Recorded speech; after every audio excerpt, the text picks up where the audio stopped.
एक छोटे से गांव में रामू नाम का एक गरीब किसान रहता था। उसका परिवार बहुत साधारण था।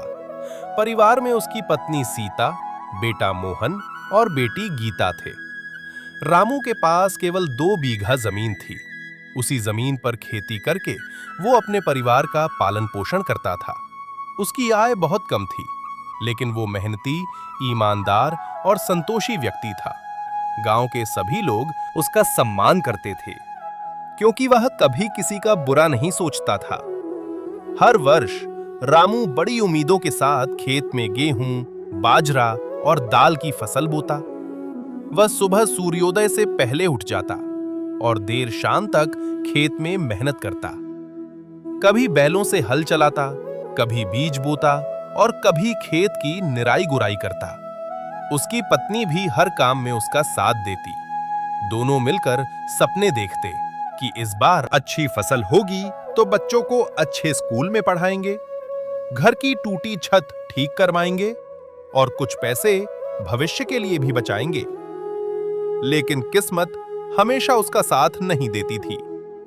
कभी बारिश समय पर नहीं होती तो कभी इतनी अधिक हो जाती कि पूरी फसल बर्बाद हो जाती। कई बार ओलावृष्टि ने उसकी मेहनत पर पानी फेर दिया। एक साल तो ऐसा भी आया जब सूखे के कारण खेतों में दरारें पड़ गईं।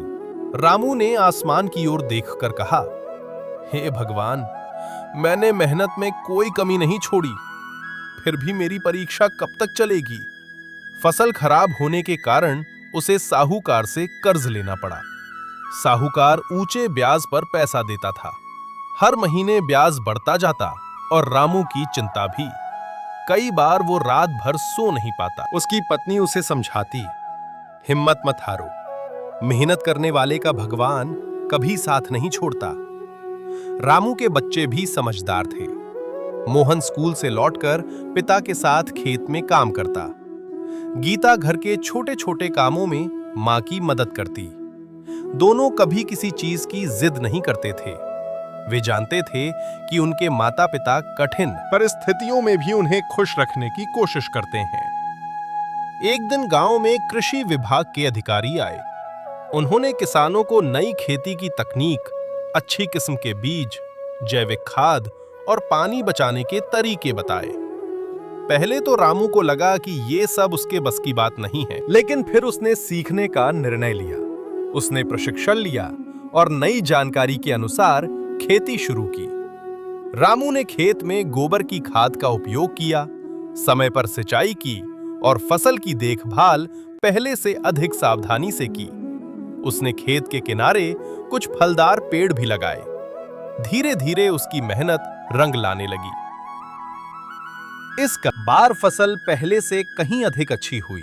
खेत सुनहरी बालियों से भर गया। ये देखकर रामू और उसका परिवार खुशी से झूम उठा। फसल बेचने के बाद सबसे पहले उसने साहूकार का कर्ज चुकाया। फिर उसने घर की मरम्मत करवाई और बच्चों की पढ़ाई के लिए पैसे जमा किए। गांव के लोग उसकी सफलता देखकर प्रेरित हुए।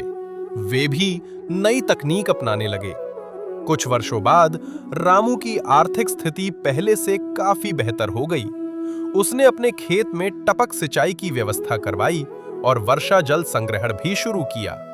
इससे पानी की बचत होने लगी और फसल की गुणवत्ता भी बढ़ गई। अब उसे मौसम की मार का सामना पहले जितना नहीं करना पड़ता था। रामू कभी अपने पुराने संघर्ष नहीं भूला।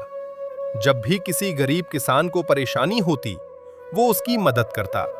कभी बीज देता, कभी खेती की सलाह देता और कभी बिना ब्याज के थोड़े पैसे उधार दे देता। उसका मानना था कि संकट के समय एक दूसरे का साथ देना ही सच्ची इंसानियत है। एक दिन गांव के स्कूल में किसानों के सम्मान का कार्यक्रम आयोजित किया गया। प्रधानाचार्य ने रामू को मंच पर बुलाया और कहा, रामू केवल मेहनती किसान ही नहीं, बल्कि पूरे गांव के लिए प्रेरणा है। इन्होंने साबित किया है कि कठिनाइयां चाहे कितनी भी बड़ी हों, मेहनत, सीखने की इच्छा और धैर्य से सफलता प्राप्त की जा सकती है। रामू ने बच्चों से कहा, जीवन में कभी मेहनत से मत भागो। शिक्षा और ज्ञान इंसान की सबसे बड़ी ताकत है। खेती हो या कोई दूसरा काम, यदि उसे ईमानदारी और लगन से किया जाए तो सफलता अवश्य मिलती है।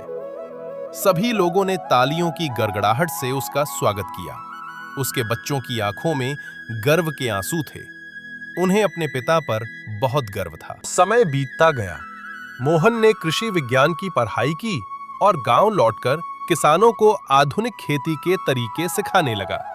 गीता भी 33 पढ़ लिखकर शिक्षिका बनी और गांव के बच्चों को शिक्षा का महत्व समझाने लगी। रामू और सीता अपने बच्चों को सफल देखकर बहुत खुश थे।